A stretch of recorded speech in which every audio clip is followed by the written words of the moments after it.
बातमी नाशिकमधून नाशकातील कांदा प्रश्नावरून वांदा झालाय। कांदा प्रश्नावरील नियोजनाचं पंतप्रधान नरेंद्र मोदी यांनी आश्वासन दिलंय। देवेंद्र फडणवीस कांद्याला 2000 रुपये भाव मिळावा अशी मागणी छगन भुजबळ यांनी केली आहे। तर कांद्या प्रश्नावरून देवेंद्र फडणवीस यांनी आश्वासन दिलंय। तर एकीकडे छगन भुजबळ यांनी कांद्याला 2000 भाव मिळावा अशी मागणी केली आहे।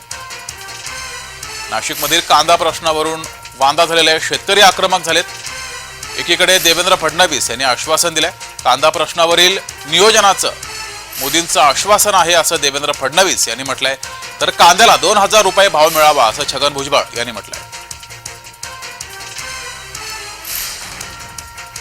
आज आपल्याकडे उपभोक्ता आणि शेतकरी यांच्यामध्ये कधी कधी कांद्याचा वांधा तयार होतो आणि आमच्या शेतकऱ्यांची अडचण होते।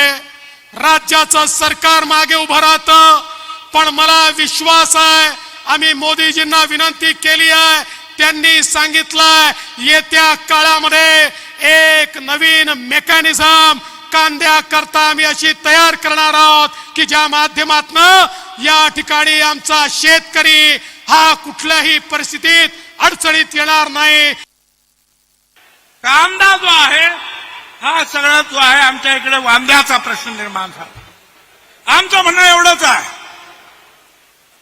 फडणवीस साहेब तुमच्याकडे धान आहे, त्याच्यासाठी हमी भाव आहे आणि हमी भाव दिल्यानंतर आपण 2 हेक्टरसाठी 40,000 रुपये शेतकऱ्याला देतो त्याच्या खात्यावर। माझं म्हणणं असं आहे, मोदी साहेबांनी जाहीर केलेलं आहे दुगना पैसा मिलना चाहिए।